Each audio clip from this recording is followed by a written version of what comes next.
Welcome to Between Over and Next with your hosts, Holli and Robert, a happily married couple who explore the space between what was, what is, and what's to come. From career changes to navigating life's uncertainties, this dynamic duo will empower you to live your happiest life at every age and stage. So, get ready because your journey with Holli and Robert starts now. Hello, everyone, and welcome to Between Over and Next. Hi, Holli. Hi, Robert. I think more now than ever before about the word between because of the title of our podcast. Do you? I do. I thought about it the other day. Share. Well, I got a haircut, and when you're between haircuts, your hair doesn't look so good. There's a time, like an ideal time between haircuts, but there's a time when you're between haircuts that you know you need a new haircut. And that's where I was the other day. So that's why, those of you watching a video, I've had my haircut. Actually, so have I, Robert. And I've actually also colored my hair, which is another between moment, going from the gray hair that I really do not prefer, and that's all it is a preference, to being a brunette. And this is how I would like to be always. So thank you, Kevin. Shout out to Kevin and Joanne for making us so beautiful in our mane on our head. Well, I figured that in the next few weeks, we're going to be in a lot of photographs. So I wanted to look my best. Actually, Kevin also spruces up my layers. And the between moment is part of that layer, right? That middle layer between over and next. Even though it's the first word. Like the ampersand is that middle. Right. One of our first few episodes, we talked about the words between, over, and next. But every week, it becomes more thoughtful, thinking about those moments of transition. And between is a transitional word. And today's episode, we're going to talk about something we all experience a lot.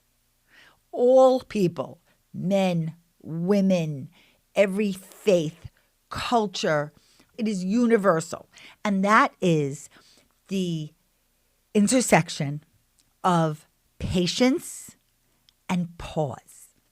They are intrinsically connected because patience is the ability to embrace stillness and wait without frustration, while pause is the deliberate act of stopping to reflect, creating that space for patience to thrive. We all have that hustle and bustle of life, the overwhelm, the decision-making, but pausing is an essential skill. Yes. And I think it's something that you learn because you can't go through life living purely on impulse. What our impulse is, many of times, to do something, needs to be overcome by patience, by that pause, to reflect on, well, is the next thing that I'm going to say in the heat of this moment the right thing? Or do I need to take a breath and be more mindful of the next words out of my mouth? This universal idea happens in the quiet moments between action and reflection. And we need to view pauses as essential intervals in our evolution of being. Patience, like you just said, is learned. It's not a passive thing. It is very purposeful. It is an active choice. It's not just about waiting, but it is about maintaining a sense of peace and trust during everyday challenges and life's unpredictable transitions. Importantly, we want you to give yourself permission to reflect, to recharge, to reframe your thoughts, your actions, your what's next. It's also important not to rush. Patience, it touches every aspect of our lives. personally, professionally, and it also reminds us to embrace those in-between spaces because it truly is where we grow. We recorded this episode knowing that the Jewish New Year is upon us. And this is a sacred in-between space for Robert and I because we were both raised as Jews. And when we went to temple, we were reminded to take a pause at the beginning of this Jewish New Year, 5785. It really is an opportunity to look inward. Right. And I think in a lot of ways, it's a testament to human nature that we are directed to pause during this holiday and to reflect on the past year and think about the year ahead. And in a lot of ways, for many people, not for us necessarily, because we are much more mindful of our lives, but for many people, this time of year is maybe the one time in which they do actually take a pause and reflect. Just the matter of the directive to stop and to take a break and to look inward, that in and of itself shows that it's something that we probably need to do more than just once a year. When we did go to temple during the High Holy Days, which is Rosh Hashanah and Yom Kippur, we were reminded to listen to our inner voices. Although clergy would lead us in prayer and in sermon, you can't help but be reminded that we are human, first and foremost. It is the time we confront our humanity, and we all make mistakes, we all have shortcomings, and we need to think more mindfully and take the pause to forgive. Forgive yourself, forgive others. This is a time for atonement and for reconciliation. I think we both live a very positive life with the intention to make others feel good. You really do need to give yourself the patience to confront uncomfortable truths and move towards a lighter, freer existence. Right. This comes back to personality type. I really do believe. In what way? I think that certain personality types are more apt to forgive quicker than others. I think there are people that we know that hold grudges, that have a long list of people who have wronged them. I don't keep that kind of score. No, these in-between spaces are all about embracing peace and love and kindness and healing. And it is about self-discovery. And it really is important to think about who you are and how you want to show up. Sure. How you show up has to matter to you. I think that when you're aware of your own presence, of how other people see you, I think it's an awakening for a lot of people. A lot of people, you wonder, do they have an emotional mirror, right? Are they able to see what they put out in the world? So I also think it's not only personality type, but also your emotional intelligence. Sure. So that is being an empathetic person. Right. There are many significant moments that require patience. So you mentioned your haircut, and you said you're going to be in lots of photos. That significant moment is something we talked about a couple of episodes ago, is the anticipation of waiting for our first grandchild to be born. Right. Whether it be a mother-to-be, right? 9 months, you have to have... On the inside. Right? And you're thinking about, how is my life going to change? Like in so many ways. And that's a whole other episode of how your life changes once you become a parent. But it is a between moment, right? Of being pregnant, of watching our daughter blossom physically. I don't know if I've shared yet, but I came to the realization that the human body was the very first 3D printer. Yeah, I love that. Waiting for major life events or pivotal family milestones, you need to have patience throughout that process. It's a process.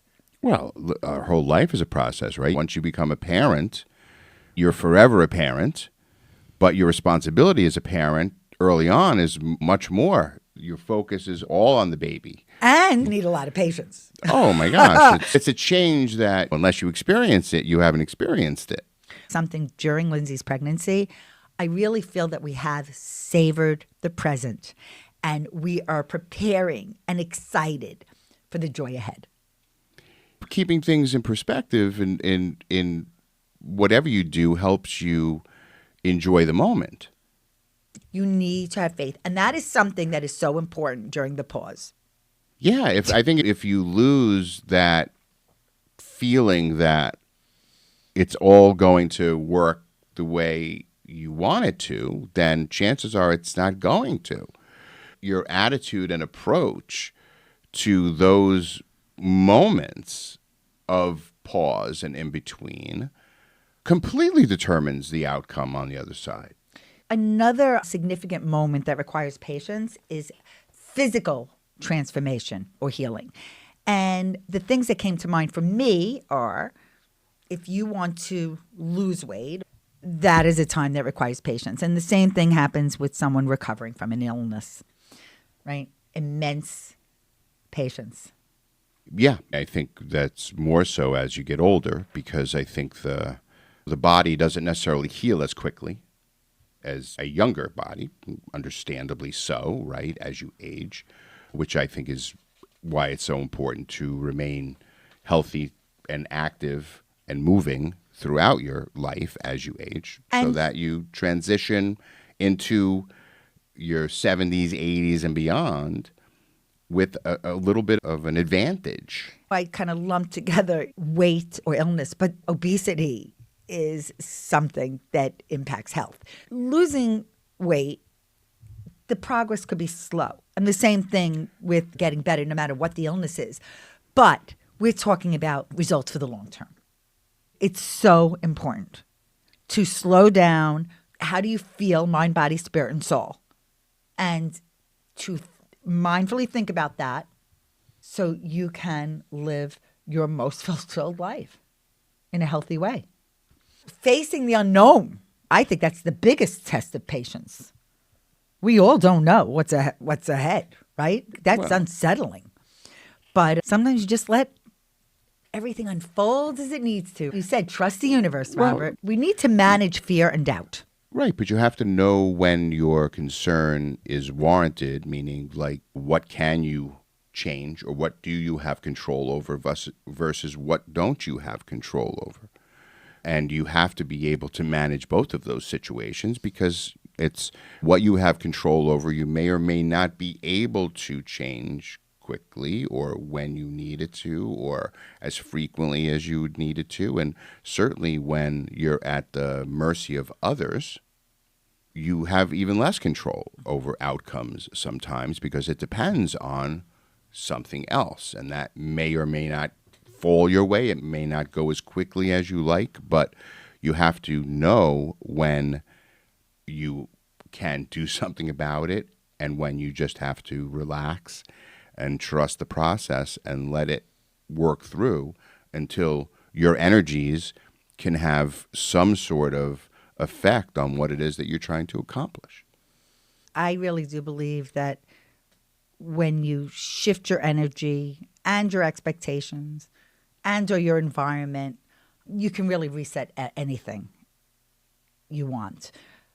Something that really does require a lot of patience and are your relationships, whether it's repairing them or strengthening them, and everything in between.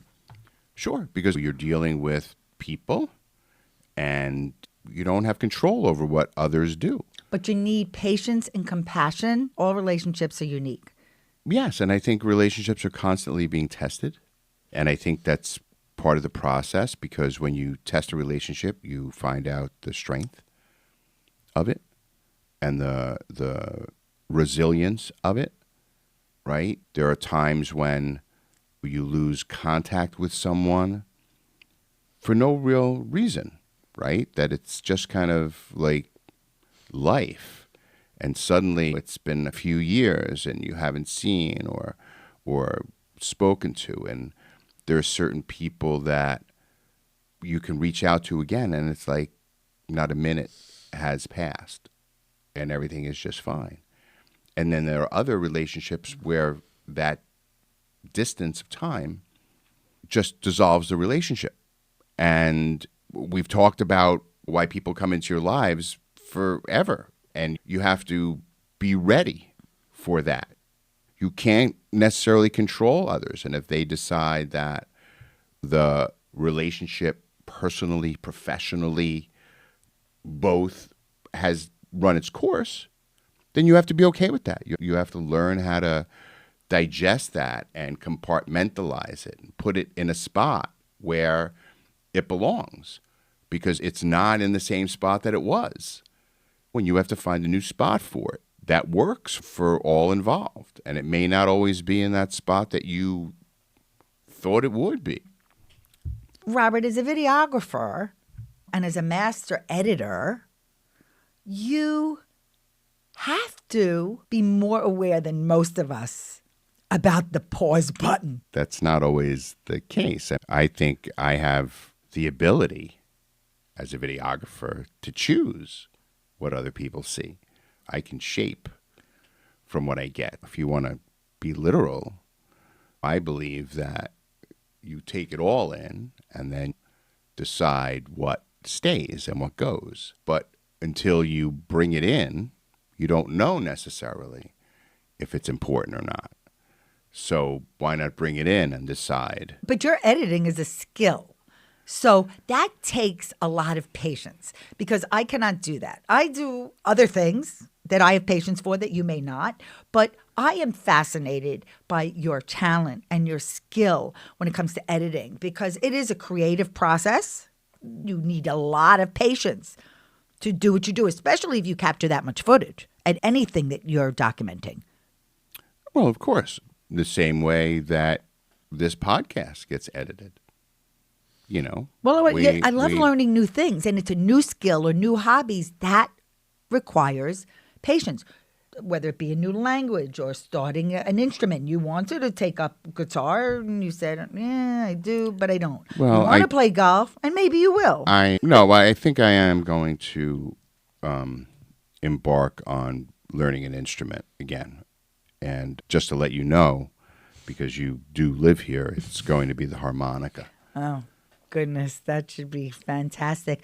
Mastery takes time. I encourage so many people that I meet to embrace pickleball. We love it so much. Everything has a learning curve.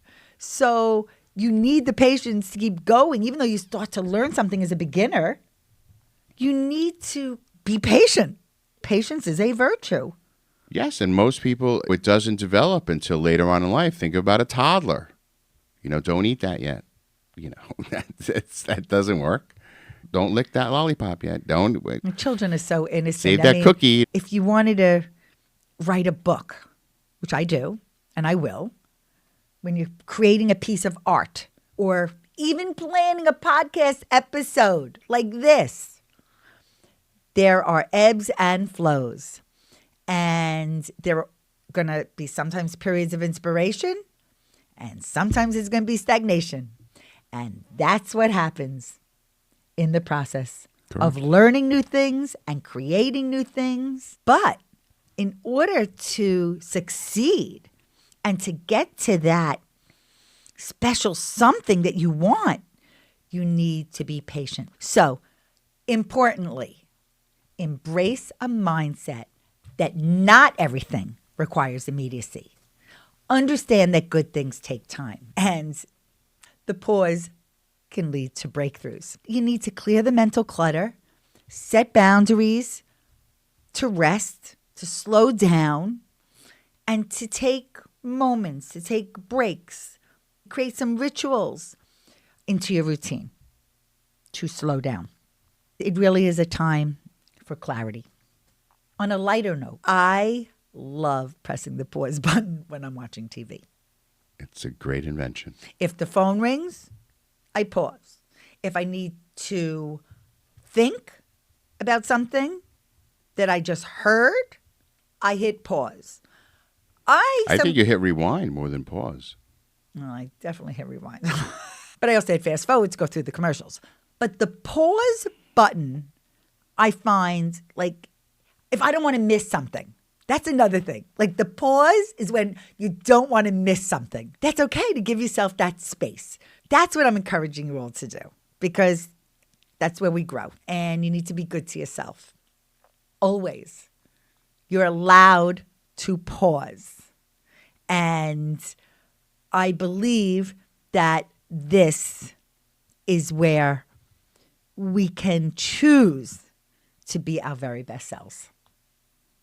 I agree. I think you can't always be going at the same intensity all the time. And I think that if you don't take time to pause and reflect on where you are and where you've been, there's no way for you to know where you're going to go. You may or may not believe that, but I think certainly it's worth a try to add a few extra moments to your day, to your week, to your month that allows you to just, for however much time you can do it for, just to disconnect and to take account of what's going on in your life, and if that is working for you or not. So it becomes kind of a self-assessment time. The best part is it will empower you for whatever's coming next. Absolutely, because it allows you to think clearer and to be able to have what's next in focus. Because if you don't have what's next in focus, you may possibly miss it. So that wouldn't be a good thing. So make sure that you're in the best possible position to utilize that pause, however long that you choose to gift that to yourself, because I do believe that it is a gift. Me too. Holly, thank you again for being by my side through this and through everything else. And I'm looking forward to an amazing year ahead, full of discovery and exploration and adventure and becoming grandparents. Right. There's just so much to look forward to. And thanks for joining us on Between Over and Next, and we'll see you next time. Thanks for tuning in to Between Over and Next. We hope you enjoyed this episode and found it meaningful and insightful. If you value it to be worthwhile, please share it with your friends and family. We would really appreciate it if you could take a moment to write a review for us. Your feedback will help us continue to create content that resonates with you. And don't forget, in the show notes, you can find all the relevant links mentioned in this episode, from accessing free downloads to visiting our website and more. If you have any questions or comments, we would love to hear from you. Simply send us an email. Our email address is hello@hollyandrobert.com. We're always excited to connect with our listeners. So until next time, thank you again for joining us on Between Over and Next. Thank you for listening to Between Over and Next, the podcast that navigates the twists and turns of life with courage, laughter, and a whole lot of inspiration. Tune in every Tuesday to hang out with Holli and Robert on your favorite podcast platform. Visit hollyandrobert.com and follow them on social media to ignite your passion and fuel your dreams.